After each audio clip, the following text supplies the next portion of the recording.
ขนาดเพจดังยังการันตีว่าปิดฤดูกาลปีนี้มาลัยหักแพงอาจทะลุ1 ล้านคะแนนกับทักทายสบายดี FC ทุกท่าน FC ทุกคนมาพบมาพ่อกับค่อยเจเบาลาวในเศร้าของมือนี้มาอยากซ่าแน่จักหน่อยหนึ่งเพราะว่ามือวานนี่อิดเมื่อยล้ายจากการไปหาปูหาปลาไปซ่อมด้วยหากินไต้กบไต้เขียดไปหาปลามาแล้วมาสู่ใส่ทงนาแล้วก็มาไต้กบไต้เขียดทักทายสบายดีกันมื้อนี้นำมาพบมาพ่อเรื่องราวเกี่ยวข้องกับน้องหักแพงเป็นที่ฮู้จักกันดีมาปีนี้กระแสฮ้อนแฮงที่สุดในบรรดาวงการหมอลำในบรรดาของนางเอกหมอลำโดยเฉพาะคือนางเอกประจำวง1และก็วง2ขององค์กรสาวน้อยเพชรบ้านแพงเนาะทักทายสบายดี FCJ บ่ลาวทั้ง2ฝั่งโขงบ่ว่าจะอยู่ทั้งฝั่งไทยและก็ฝั่งลาวหลังจากที่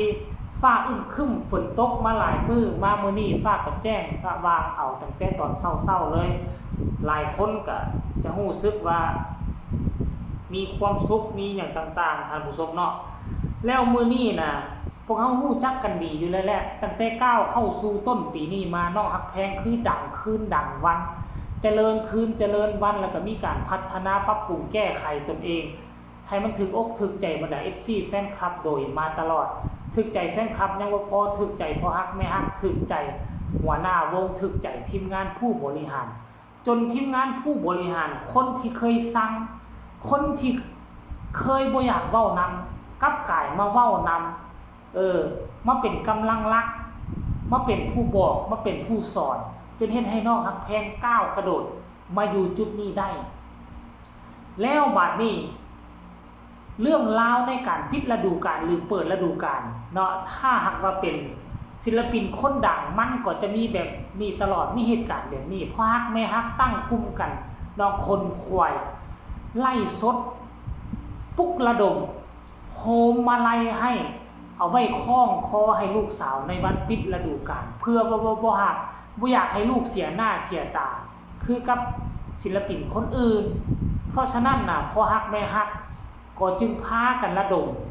ทอนโฮมมื้อละเล็กมื้อละน้อยแล้วปีนี้เป็นทีฮือฮากันเงินมาลัยปีนี้คือทะลุทุบสถิติของปีที่ผ่านมาแล้วบ่ฮู้ว่าเผลอๆตอนมื้อเจบ่ลาวเดี๋ยวนี้กำลังเจบ่ลาวกำลังเว้าอยู่นี่มันน่าจะทะลุ 600,000 คะแนนแล้วบ่แต่ช่วง 2-3 มื้อหลังเจบ่ลาวเฮ็ดแล้วแม่น 500,000 กว่าคะแนนแล้ว 500,000 กว่าแล้วมามื้อนี้เผลอๆอาจจะทะลุ 600,000 กว่าแล้วเนาะคะแนนตัวจริงนี่ถ้าผู้ใดฮู้แล้วแม่นให้คอมเมนต์มาบอกเจบ่ลาวเด้อเพราะเขาเจ้าบ่ได้อัปเดตคือทุกมื้อ 2-3 มื้อจะอัปเดตเทื่อนึงแล้วเป็นอย่างนอกจากเจบ่ลาวเว้าว่าปีนี้มันน่าจะถล่มทลายพอได้รับการยืนยันจากเพจดังเพจหนึ่งเขาเอาไปตีข่าวและพากันวิเคราะห์เพจดังเพจนี้ก็วิเคราะห์เขาวิเคราะห์ว่าจังได๋เดี๋ยวเจบ่ลาวจะเว้าสู่ฟัง FC ฮักแพงเปไม่ยั้งว่าซั่นเด้มาลัยวันปิดวงรุ่นทะลุหลักล้านใครไม่อึ้งแอดอึ้งแฟนคลับน้องฮักแพงสาวน้อยลำเพลินโชว์ร่วมพลังรักเตรียมเปมาลัยวันปิดฤดูกาลหมอลำน้อยลำเพลินหมอลำสาวน้อยลำเพลินโชว์31 พฤษภาคมนี้กันอย่างล้นหลามดูท่าแล้วแรงสนับสนุนจากแฟนๆมีลุ้นทะลุถึงหลักล้านแน่นอนอันนี้คือเพจดังนี่เจบ่าวลาวบ่ได้เว้าอันนี้คือเพจดังเขายังเอาไปตีข่าวคันไปตีข่าวว่าโอกาสที่จะทะลุครึ่งล้านโอกาสที่จะทะลุ 500,000 บาท500,000 คะแนนมีสูงแต่อันนี้เขาประเมินสูงกว่านั้นอีกตึมเพจระดับนี้เป็นเพจที่บ่แม่นเข้าข้างศิลปินคนใดคนหนึ่งเป็นเพจที่ทั่วไปศิลปินคนใดมีกระแสเขาก็เฮ็ดข่าวของศิลปินคนนั้นแล้วเขามาประเมินเบิ่งว่าโอกาสที่จะถึงมันมีสูงขึ้นได้ไดมาลัยพวงใหญ่นี่ปัจจุบันนี้มันทะลุไปแล้ว 500,000 จะเข้า 600,000 คะแนนแล้วที่ป่านนี้ แล้วยังมาไล่พวงน้อยอีกตื่ม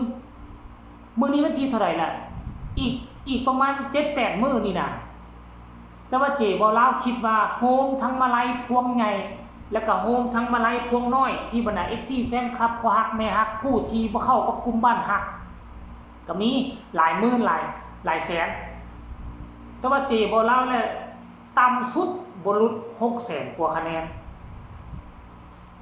อย่างน้อยๆได้แหละ 6-7 แสนกว่าคะแนนนี่นะอาจจะบ่ถึงล้านคะแนนดอก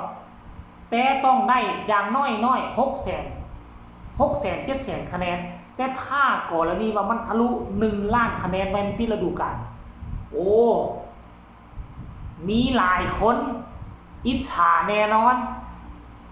แบงงายหลังตึ้งตกตันซักแงะ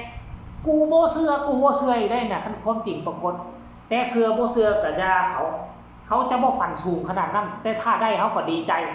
แต่ถ้าบ่ได้นะพ่อต้องซื้อว่านะมันทะลุ 500,000 คะแนนน่ะ FC แฟนคลับโตโนฮักแพง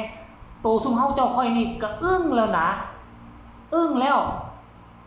ทุกมื้อนี่น่ะเพจดังเพจนี้เราก็ยังว่าเราอึ้งแล้วแอดมินอึ้งแล้วถึงแม้ว่าเอาละเฮาจะบ่ไปสมเทียบเปรียบเทียบใส่กับศิลปินดังศิลปินเด่นคนนึงหรอกอันนั้นเขามาเหนือจินตนาการอยู่แล้วเขาได้ทุกเดือนอยู่แล้วเพราะเขามีกำลังรักคนนึงนี่คอยไล่สดเอามาไล่ปิดฤดูกาลให้อยู่แล้วแต่ถ้าเฉพาะตัวเล่าหั่นก็บ่ไหวแต่ถ้าปล่อยให้ตัวเล่ากับตัวพวกฮักแม่ฮักพากันเฮ็ดอาจจะบ่ถึงเซตเดียวกันแต่อันนี้เขามียูทูบเบอร์ดังยูทูบเบอร์เด่นที่เป็นพอฮักแล้วก็อยู่ในวงหั่นเฮ็ดให้เขาจึงประสบผลสำเร็จอันนี้บ่เว้าถึงเขาดอกอันนี้เขาฮักเขาแพงกัน เขาก็ต้องเฮ็ดช่วยกัน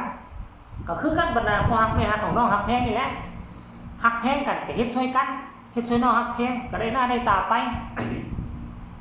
แต่ว่าเฮาเป็นผู้น้อยผู้เกิดมาใหญ่รุ่นมาตามหลังเขาเฮาสามารถได้ซ้ำนี้แล้วเฮาก็บุญหัวลายแล้วเขามาก่อนเขาได้ซ้ำนั้นเฮาก็ตามหลังเขามาติดๆเนาะ